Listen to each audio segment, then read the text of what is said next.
love this quotation from Viola Davis, who attested to Dr. DeGruy's work, saying, "Your book is transformational. It's waking me up. I understand more than I did before." And I know after our conversation today that we all will understand more than we did before. So thank you. So my first question for you, your work has had a profound impact on how we understand the legacy of slavery and its impacts today. Can you share a bit about your journey, what inspired you to write Post-Traumatic Slave Syndrome? Sure. Okay. So there are a couple of things. First of all, I was always had an interest in my own history, my own family, and I had an interest in Black people. The other piece that happened, I became a Baha'i actually very early. I was like 12 when I went to the first fireside. My family has always been an activist family. My father called himself an Asiatic Black man before Black was beautiful. So I grew up with a very clear sense of my Blackness as being a healthy thing. But the people around me would actually use the word Black to assault me. So before one of my friends would get mad or someone would get mad at me, want to call me names, they call me Black first. You Black, fill in the blank. And of course the assumption here is adding Black would hurt more. And that didn't make sense for me. Even as a child, it didn't make sense. And so when I got involved in the faith, there was a quotation, and I have to say that I studied a lot of religion, I still do, because we recognize the oneness of religion. But I specifically had never seen where a faith said that this is an issue you must deal with. The relationship between Black and white in America is written in to the directives of our faith. I'd never seen that before. And it spoke to the idea that everyone had a role to play. And it said that there should not be any kinds of concern that there's a lack of responsiveness when you reach. When white people reach to Black people, don't despair if there's a lack of responsiveness on the part of a people that have endured such grievous and slow healing wounds. And I stopped and thought about that. I mean, this was written like in the 40s, 30s, and I'm thinking, what are the wounds? This is long after slavery. What are the slow healing wounds? What do they look like? And I started to do the deep dive. In all my studies, of course, you know, my brother, who was affiliated with the Black Panthers, who, you know, came to the first fireside with a gun, you know, he said he fell into a well of knowledge that had no bottom when he became a Baha'i. And my sister, who told me, Joy, no matter what you do through college, every paper, if they say, we're going to actually look at women, I go, well, can I look at Black women? Well, we're going to look at children. Can I look at Black children? I want to look at poverty. I want to look at poverty among Black people. She says, make certain, because if you don't write the narrative, someone else will. And so I was very clear about doing that deep dive. And so I started doing the work. I started to take a look. I started reading slave narratives, thousands of them. I started interviewing elders. And I had a peculiar experience because I didn't have the ability. I was actually teaching at Portland State University, and I didn't have a sabbatical. I didn't have the ability to just step off. I had to work. I had family and write a book, right? So who has that time or that money to just write a book? So I was hearing my parents, my mother, and both of them had passed away. You know, that's a good job at the university. You want to, you know, and there was something gnawing at me that said, I have to write this book. I don't know how I'm going to do it, but I have to. And I was actually lecturing in Chicago about my dissertation, my work, my research, historical trauma. I'm doing that. And it was very well received. But I had already decided, you know, I'm going to just stack some money in a couple of years, and then I'll write a book, you know, when I have a little money kind of put away. So in the back of the audience, in the very back, is this really old Black woman. And she's on a walker. She has two young people standing next to her, and she's just kind of laboring. And then she stopped. And every time they tried to help her, she would yank her arm away from them. And I watched her from the stage, and I said, excuse me, there's an elder in the back. Could everyone please? And I told her, I said, stop, I'll come to you. I'll come to you. She was trying to get to me. So I walked down. People are very polite. They, it opens up, the aisle opens up, and I walk over to her. And she has, what I now have, is a blue haze around her eyes, which is a loss of pigment. So you have these brown eyes with this blue ring around it, right? I'm looking at her. She's what black people would call blue-black, smooth, black skin. And she smiled at me, and she steadied herself. She took both her hands off of the walker, and she looked at me. And I mean, it was like this pregnant pause, right? This is an elder. I'm going to give her whatever time she needs. And she reaches her hands out to me, and I reach my hands out, and she cups my hands. And she pulls them towards her. And she looks at me a good long time, and she says, I have waited for you my whole life. Now I can die. Now I can die. And that is all she said. And then she turned, and of course the two young people are like, no, Nana, no. And so she's walking out, and there was a moment where I wondered if she was real. There was a moment where it felt I couldn't hear anything anymore. It was like I was in another space, as though my ancestors had come to tell me. And so I went home and I wrote the book. That's my story.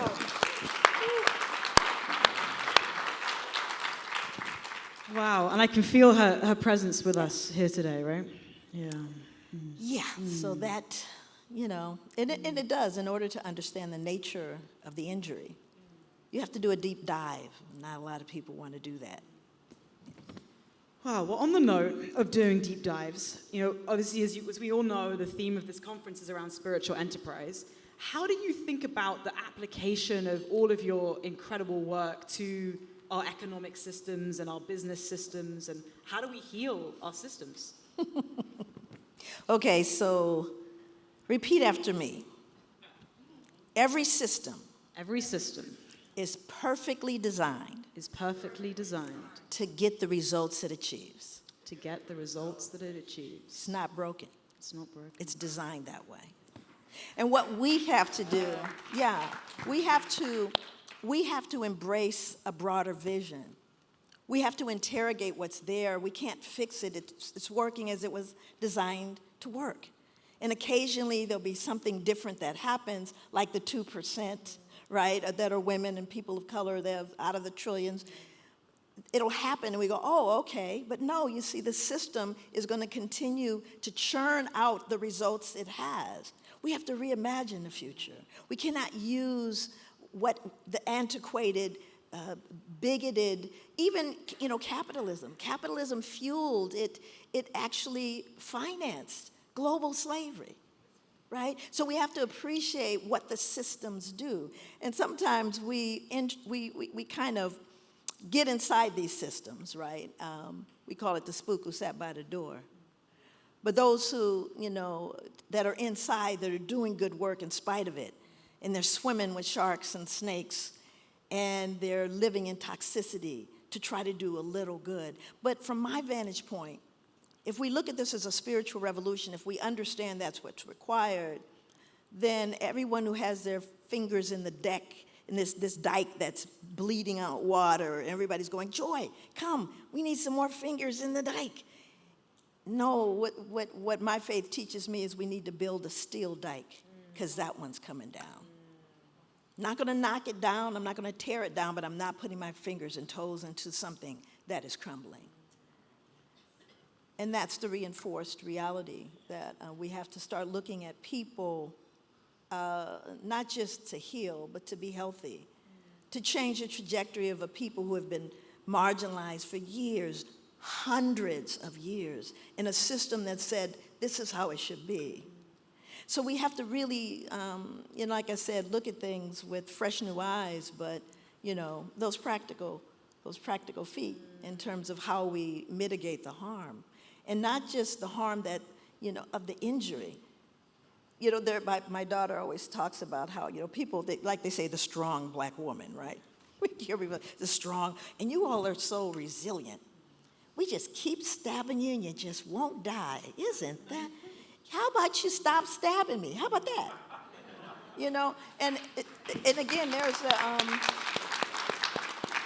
so that's the notion that we cannot accept these things and not see the impact that it's having right now on people and communities in terms of, you know, how people are looking at the world and what they believe about themselves, what they believe they can achieve. So on this, you mentioned around this, the 2% number. So this is, you know, the staggering statistic, right? Of the 2% of the $82 trillion being invested into women and people of color run companies and funds. You know, as we think about what this sort of just society, healed society looks like, tell us more about your vision of what that looks like. Well, first of all, a just society sees every intrinsic worth of every human being, understanding that they have worth. They deserve to be treated with dignity and respect, not earn it, born deserving it. We have to begin to embrace everyone and have everyone at the table, not the photo op. Not the photo op and not the usual, you know, suspects, but to bring everyone to the table that can make decisions, that can begin to look at a future where they're included in building as co-contributors to the building of a new society, of a new world. That has to include everyone. And right now, there's some folks that don't get to be at the table. You're making decisions about people that are not at the table. And so it requires their vision. So we are co-creators of the solutions together. And I think that includes women in every group that's on the outside, right? So I think a healed society looks very different. And I don't know that we've ever seen a healed society. Because everybody in this room, someone paid for you to be here. Every single one of us. Someone paid for you. You're standing on shoulders that suffered for you to be here. So I believe that it requires a very, very different lens that's not cerebral. It's not between the ears. This is heart work. I tell people that all the time. It's heart work that we're doing. And for those of us that do heart work, like, you know, Saida and Patrick and the folks that are in this audience hoping to make linkages so that they can help fathers or they can help families that have been victims of violence or poverty or just literally being marginalized. These are the folks that are, you know, literally going to the mat. And we need to uplift those folks. And everyone that's in the trenches. You know, not just the shiny, pretty folks. You know, we would go in the community and want to learn about that community, and we'd always find the suits. I call them the suits. They're the ones that have letters behind their names. They have power. They have money. And it really might be the guy who's owned the barbershop for the last 20 years. That's who you really should be talking to. And so that's the reality, is realizing that that's what is implied by inclusion and diversity. Right? Not just the diversity of the picture, you know, all the different colors and whatever variety you can put in the picture, but a diversity in thought, in temperament, in character. That's the diversity that we push against. You know, I know, you know, I was trying to understand the dress code, remember, because I was listening to the dress code. This is mine. This is what I wear to work. This is how I move through the world. But it's a different interpretation of what it means to have, you know, working, clothing, you know, just things that we take for granted. And not that anyone said I couldn't wear what I want. I'm a big grown-up. I'm going to wear what I want, okay? But it's just the idea that we have to always consider the lens through which we are looking at things. And so that world that I see is one that is absent of some of the concepts. And I actually wanted to share something with some folks, if that's okay. So, is it up there? Yeah. Okay, just click the thing, right? And magic happens. Look at that, magic. So, it's so wonderful when you hear the connections when the gentleman was talking about virtues, right? Everything just folds into it. There's a unity, a coming together that just fits so well. So, I believe, you know, when we start looking at the notion of including virtue, It's using virtue to raise the level of the conversation. I use virtues too. I use it with adjudicated youth. Youth, that are in the community, got in trouble. I use it with families. I used it with my own family, right? So these virtues are tools. They're real. They're not just things you say and think they're just nice. They really have an application. So I want to kind of show you that. So truthfulness is the foundation of all the virtues, my favorite virtue, because you can't get any of the others without it. It is a foundation of all virtues, so much so that the most odious of attributes is lying. Now let's unpack that for a moment. The most odious. Consider that the worst of qualities and the most odious of attributes, which is the foundation of all evil, is lying. No worse or more blameworthy quality than this can be imagined to exist. It is the destroyer of all human perfections and the cause of innumerable vices. There is no worse characteristic than this. It is the foundation of all evils. That's not light, you know what I'm saying? That's pretty intense. Now, let's unpack it a little further. When we start thinking about how that shows up in how we see things. And before we go there, let me go back. Look at that. I love it when technology works. I got to put, whoever the folks are in the back, I'm putting you in a will. Putting you in the will. So when we think about attributes, we think about virtue, right? Let's just look at the virtue. Matter of fact, listen, for those of you who are not Baha'is here, there is, how many people here have a standard that you live by? Everybody got a standard? Yeah, okay. I have a standard. I'm a Baha'i. It's a very high standard. And it really feels high when you're trying to compare it to the rotten morals of a society that is bankrupt of good sense. But when I think about virtue, when I think about thou shalt not lie, let's just unpack that one for a moment. That has a 100% failure rate. 100% failure rate. So in a society that measures things by pure science or logic, or, let's look at what makes sense. It's just not logical. It's not practical. It doesn't work, this truth thing you're talking about. But we don't change the standard. We don't move the standard because we fail it. Does that make sense? We don't say, well, nobody gets, let's just bring lying in. Let's just put it on the board, right? We don't do that because it's in another place than that. And so what happens to us when we think we're okay, right? All of us do. We try to live with a sense of embrace, a sense of virtue. And what I began to realize when we talk about stuff, like we talk about enslavement, we talk about the historical context, we looking at marginalizations, how does the ghetto get created, why is it we say we don't have, for example, Jim Crow segregation, but I'll bet you if you go back to any one of the cities you live in, there's a hood. Now, is there a sign on the freeway that says next right hood? No, but you know when you're there, don't you? Instead of banks, you have check cashing places. Guess who owns the check cashing places? Those are choices. You have liquor stores, and you have churches. Everybody knows, and no matter where I go in the world, they know about the hood, but we sit in a room and pretend we don't have segregation. Of course we do. And then we have this kind of sense, and this is where you have to interrogate you, because this is about you. What's rotating in your heart, in your mind.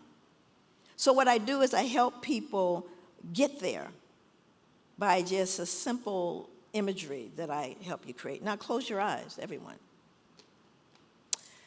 You're in a car in a major city somewhere and you're driving, or you're a passenger. And as you look ahead, you see blinking lights. And as you approach, you realize that these are police cars. In fact, those police cars are blocking the road in front of you. As you get closer, both sides of the road are lined with police cars. And ahead of you, those police cars, beyond those police cars, is a yellow tape. Beyond the yellow tape are 3 young men. They are on their knees. They have their hands handcuffed behind them, and they don't have shirts on. Now open your eyes. Who did you see? Now, I've asked that question. I was just in Amsterdam. Rarely do people see 3 blonde-haired, blue-eyed boys. Rarely, if ever. They see brown and black boys.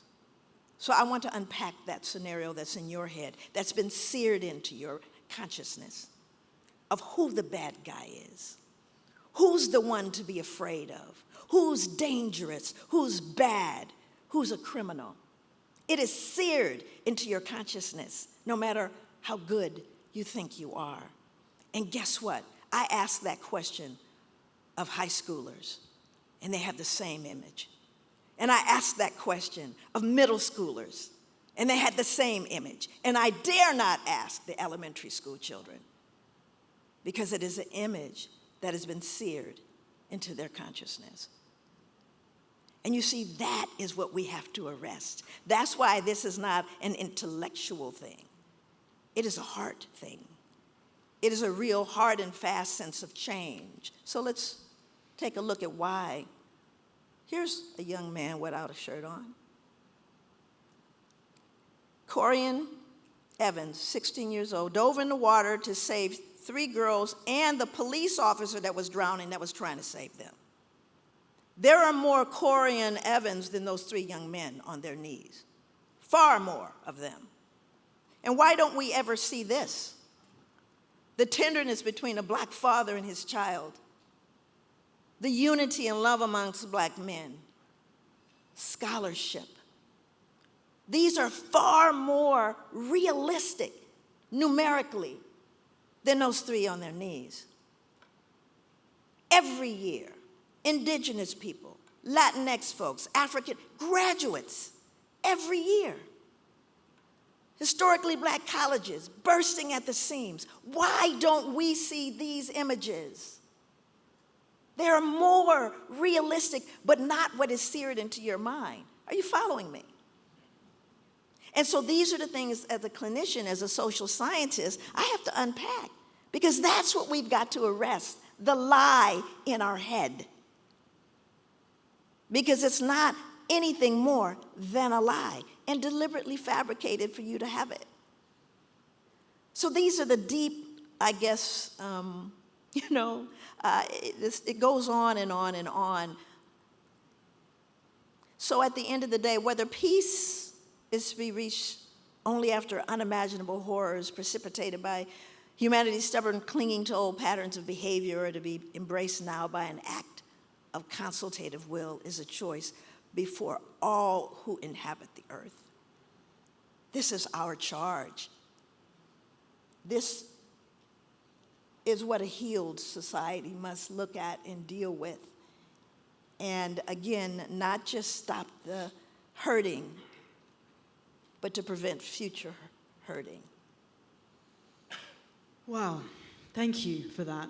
I'm curious, the examples that you described of the high school, middle school, elementary school, how deeply ingrained these biases are.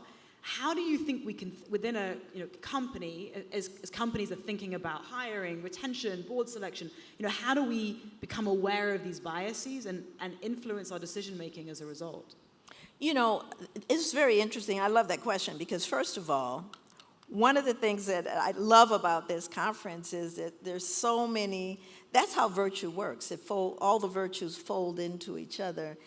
And I think that when we start looking at change, when we start looking at how we address these things, did you know that there was a study? Harvard just completed it, 2023, 85-year, longest longitudinal study of its kind ever done. They followed a group of people for 85 years, their descendants, and on till 2023. And the question was, what is the source of happiness?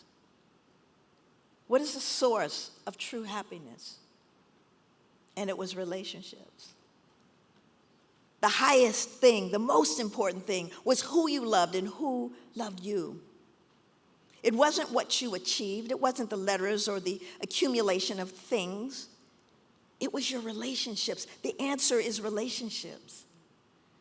It's getting up close and personal. It's about being in spaces that you've never been before, because that's the only way you can root out the lie. You see, you root out the lie by breaking bread with me and knowing the names of my children, and some of our suffering maybe. But that's what it's about. It's not deep. You know, it's just not rocket science. It's about being present with other people in a very real way, in a way that is authentic, right? So I immediately think of, I remember, this is going to be horrible to put this out. Don't even watch this movie if you've ever not seen it. Django. Okay, I've said it now. Django, Lord help us. Okay, so Samuel L. Jackson, if anybody who saw it, nobody wants to admit it now. Okay, but there was a character that Samuel L. Jackson played, and they interviewed him about it, because it is the most hated character in the African American community. It's the gatekeeper. It's the person of color, stay with me, that white people gravitate to. And that's because they dislike themselves more than anyone white could, because of their injury. So I was actually dealing with a large corporation. I was doing some work with them, and they said, Joy, Dr. DeGruy, we really want to develop an inclusive lens. We want to have diversity. We want to be representative in terms of the people we serve, and all the right words. And they said, and so to that end, we're going to be really hiring more people of color, and specifically African Americans. I said, really, who's going to do that? So this is where, I don't think they're going to invite me back. But anyway, I said, who's going to do it? She says, well, we are. I said, what makes you think you can do it? I said, because the likelihood, and this is the data, it's not my opinion. Statistically speaking, the person you're going to hire, the black person, the indigenous person, the Latinx person, is going to be the person that conforms more to your values and your culture. In other words, the ones that are willing to not show their cultural reality. Are you following me? And then you set them up as the manager, and you go, here, we have representation. And every person from that group is going, Lord, how do we avoid the idiot? How do we avoid this oppressive person that looks just like me? So when I said that, I wasn't being harsh. I was telling the truth. You've got to get a real black first person to vet the black person you're hiring. And anyone of color understands what I'm talking about right now. Because it's one of those things where, wait a minute, we know it. How many people in the audience, black people in particular, have met black people that say they're not black? Okay.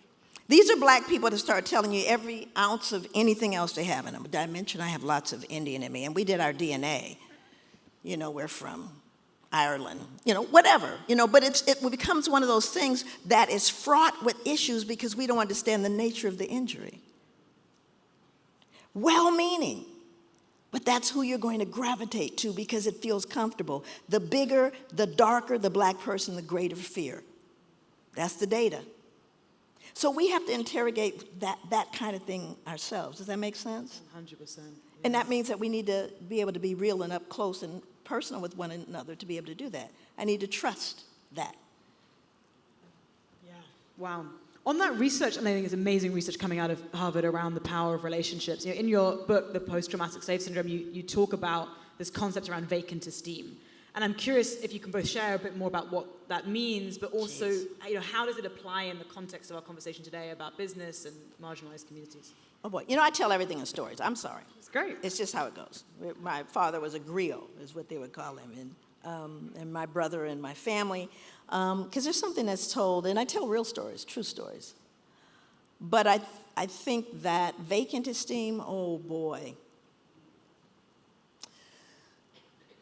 Geez, that's too long a story. So I'm just trying to figure out how to help you understand what that means, because it's not low self-esteem.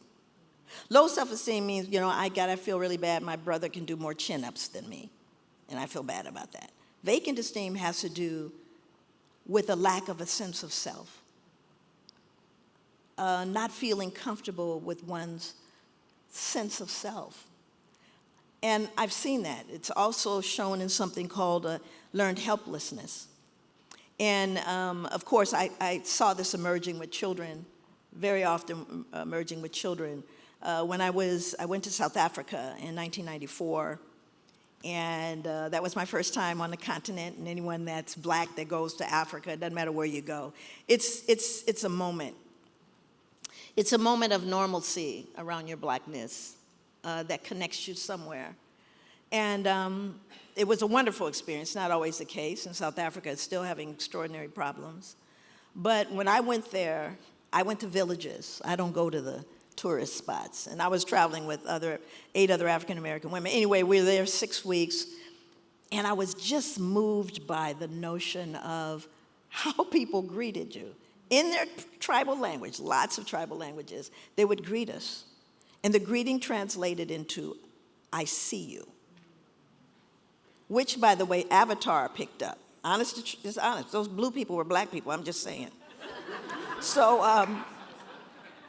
I see you, which is just a profound thing. So, anybody who's grown up in the hood, I grew up in the hood, and of course, when I left after those 6 weeks in South Africa, where people said, "I see you," I came home to invisibility in Portland, Oregon.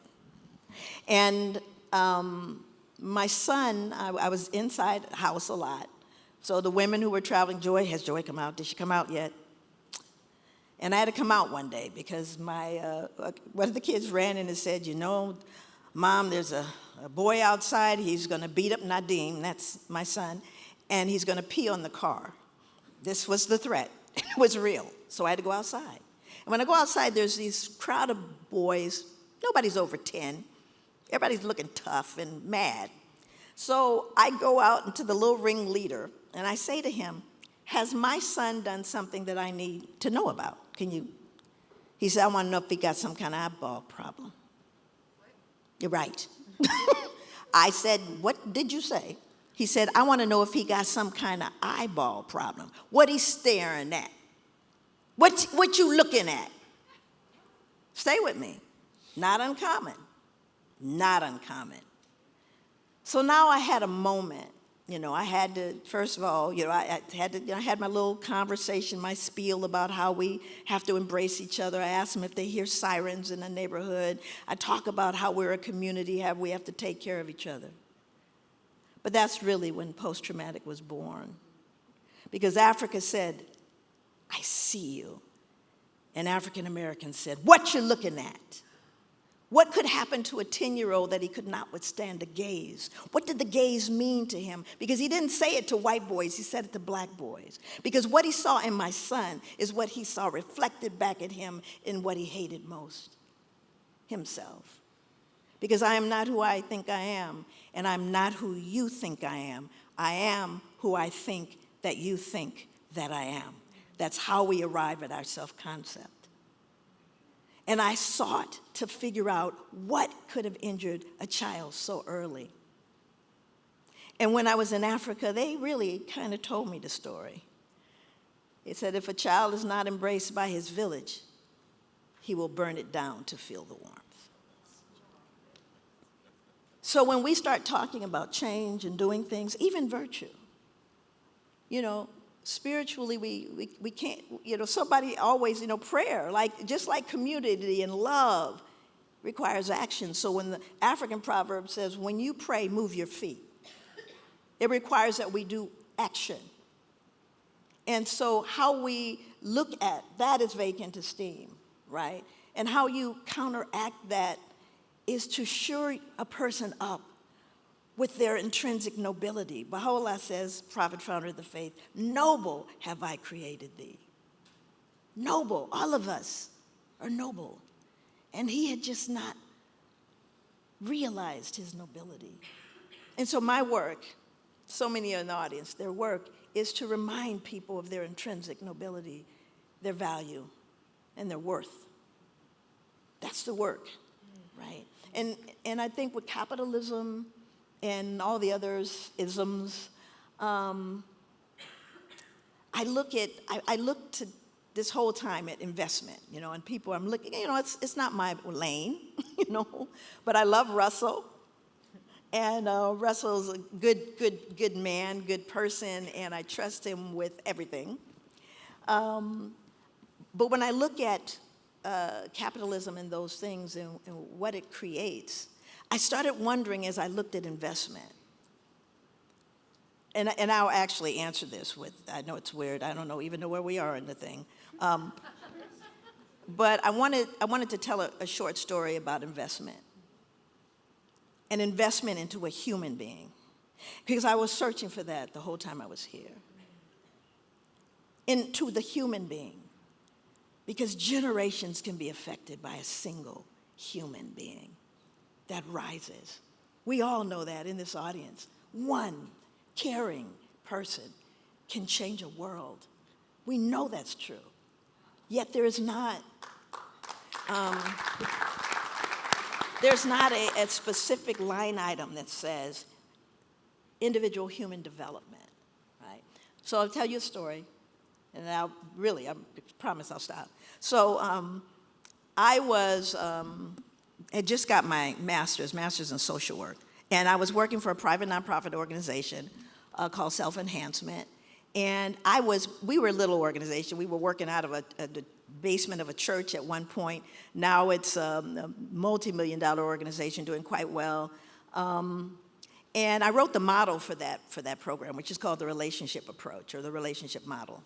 And so it was everything. I had a lot of hats. I had to write the curriculum. I had to deal with disciplinary issues. I had to deal with mental health stuff, everything they called me, right? And so a really good friend, Ulf Spears, we had an elementary, middle, and high school program. Working with kids in the community, usually black and brown kids and their families. And we had an incredible relationship with the community. So this little girl comes to this classroom. She's unkept. She's kind of dirty, kind of smelly. Second grade. Ulf, who's the coordinator for our program in that school, calls me and says, Miss Joy, you got to come and look at this little girl. I think she might be special ed, because we didn't have manpower for special ed. So I came and I observed this little girl. She would come in the room, put her head on the desk, cover her head with her coat the entire day. So I'm looking at the little girl, and what I decide to do is, I said, okay. I said, there's only one thing I want you to do for this little girl first. I want you to just make certain, we had 6 values, 6 virtues, 6 principles that each child had to memorize. And the first one was, in SEI, we greet each other with a smile and a handshake to strengthen the relationship between us. That's the first one, but it's operationalized by literally going to the door every day, greeting every child, and insisting that they smile. I said, that's all I want you to ask of her. Second thing I did was I called Antoinette Edwards. Now, our program, in order for us to get funding, everyone had to have a degree. I don't even know it could have been in basket weaving. I don't know what Antoinette's degree was, but we knew she loved the community and they loved her.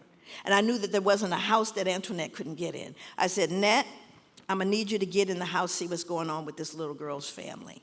She goes into the house.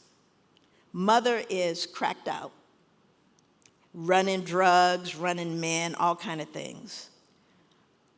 I said, okay, we need to get this little girl, but we don't want her to go into foster care. So I said, call her family, see who you can connect with. Here's what the family said. We love Wazira. I'm using her real name. She gave me permission. We love Wazira, but we don't want to have anything to do with her mother. This mother had burned every bridge you could in a family. They said, we will not deal with her, but we love Wazira and her sisters. So we're trying to figure out how to keep this family together, right? So I said, okay, Nat, go to the social services office on 82nd and ask for Sylvia. Now, I'm saying that to you deliberately because I can't guarantee that if she goes to the social service agency anywhere else, she'll be treated with dignity and respect. I know Sylvia will. I never send people places, particularly people of color. So I said, go. So long story short, we get stipends for the family to have the kids, all of them in the house, so that, because they couldn't afford 3 more kids, right? So next thing we know, Antoinette enrolls the mother in treatment. So the mother is in treatment. Kids are now in foster care, but with family. Great. First thing she does, she comes to the door. Cannot wait to see Ulf.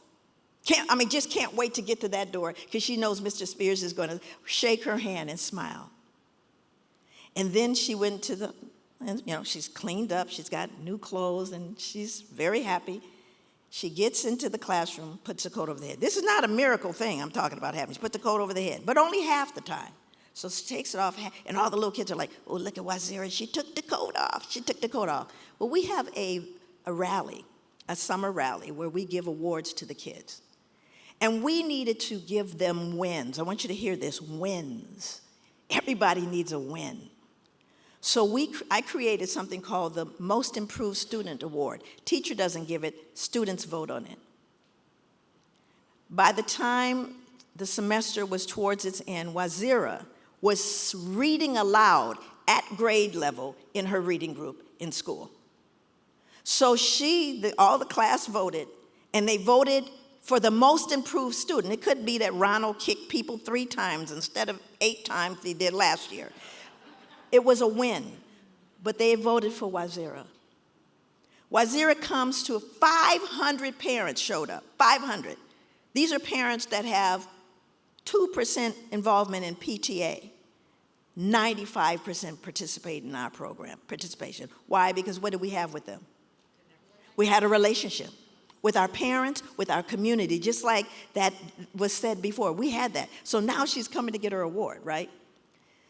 So we made a big deal out of it. There's a photographer, the 2 directors of the organization, the coordinator who gives them their certificate. They take a picture. We make a big deal. They have to walk down the aisle.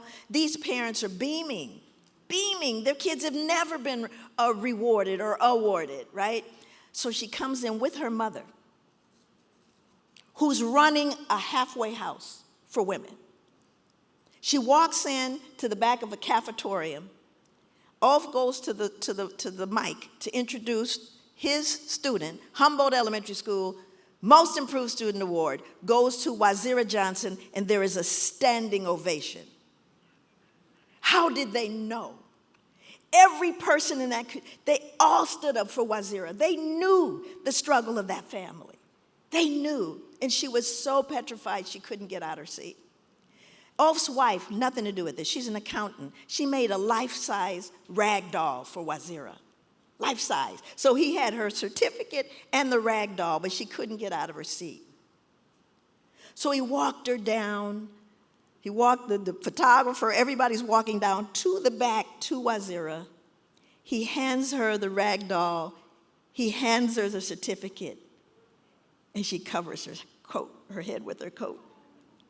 Wazira went on to be to culinary school, has her own family now. But she would have been in special ed. She didn't need to be in special ed. She needed to be loved.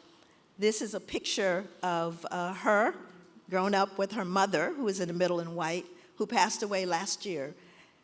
All that time running a halfway house for women, doing programs for women.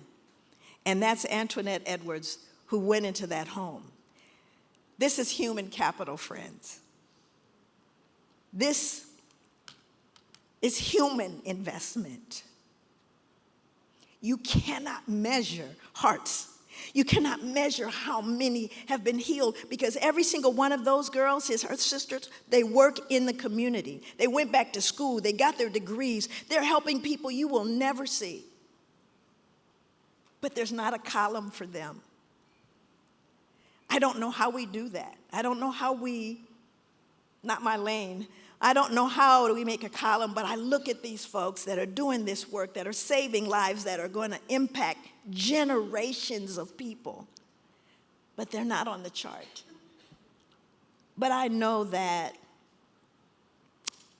that's the work. That's my work, right? That's why I got all the letters. And why I formed my nonprofit, Be the Healing, Inc., because I wanted to be on the ground right there with them, shoulder to shoulder. Amazing.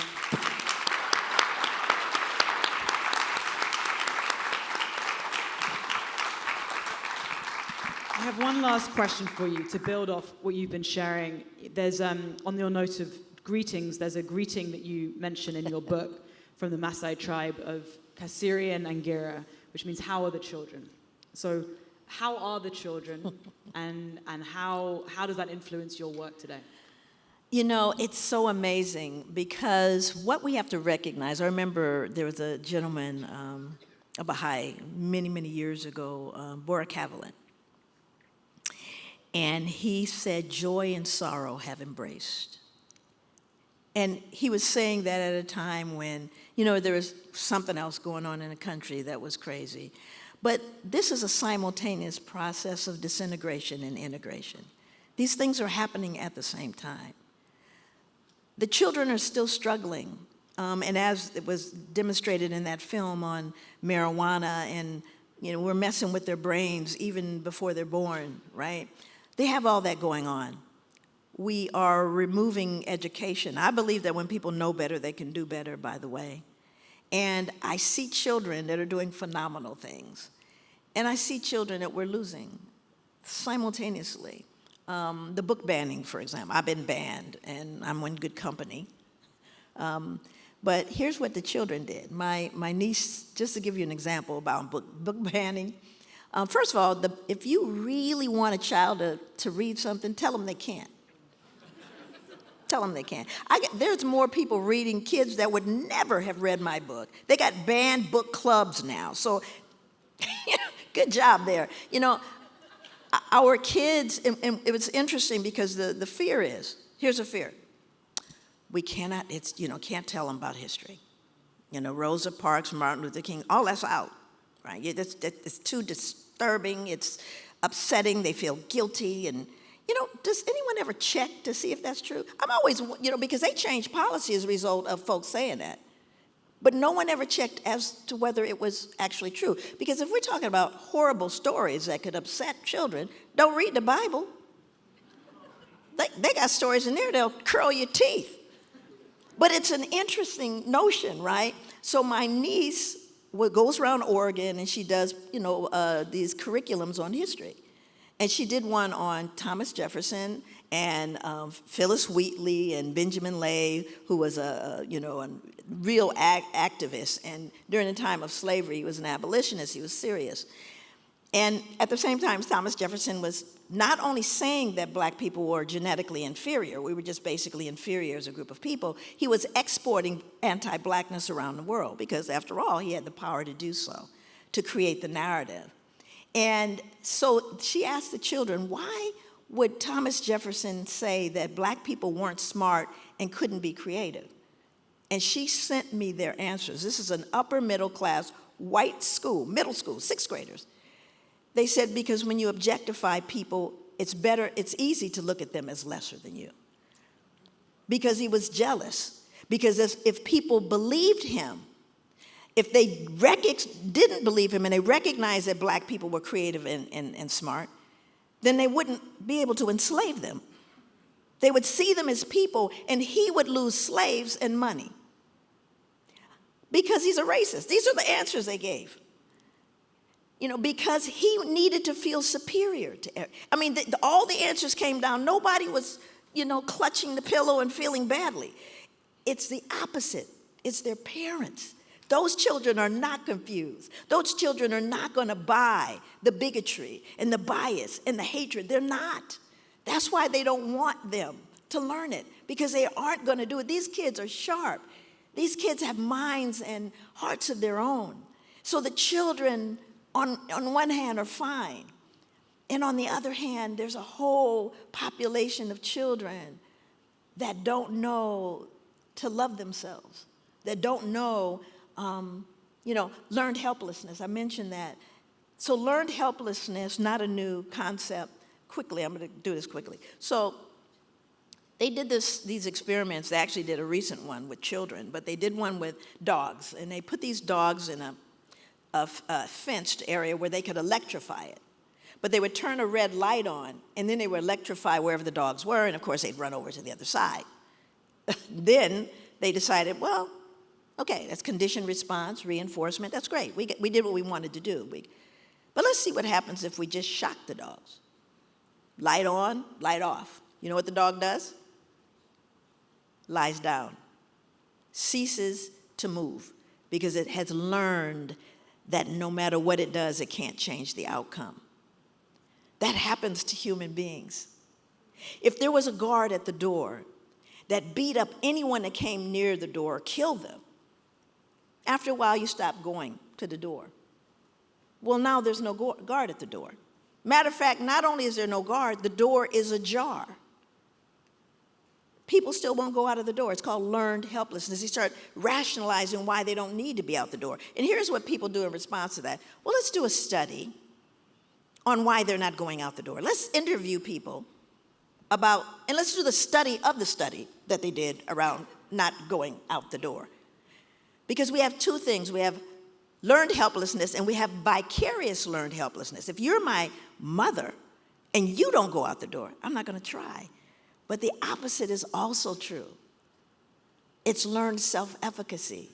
If you walk out the door, I know I can. And I don't sit around and ask. I go, hey, give me your hand. Let me walk you through.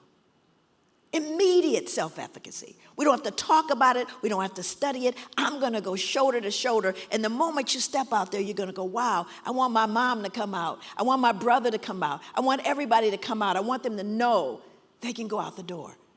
That is self-efficacy because I've held your hand through it. I didn't talk about it or write notes or publish articles. I held your hand. That's the work few people want to do. And sometimes that's all it takes. That's what our children need. That's it.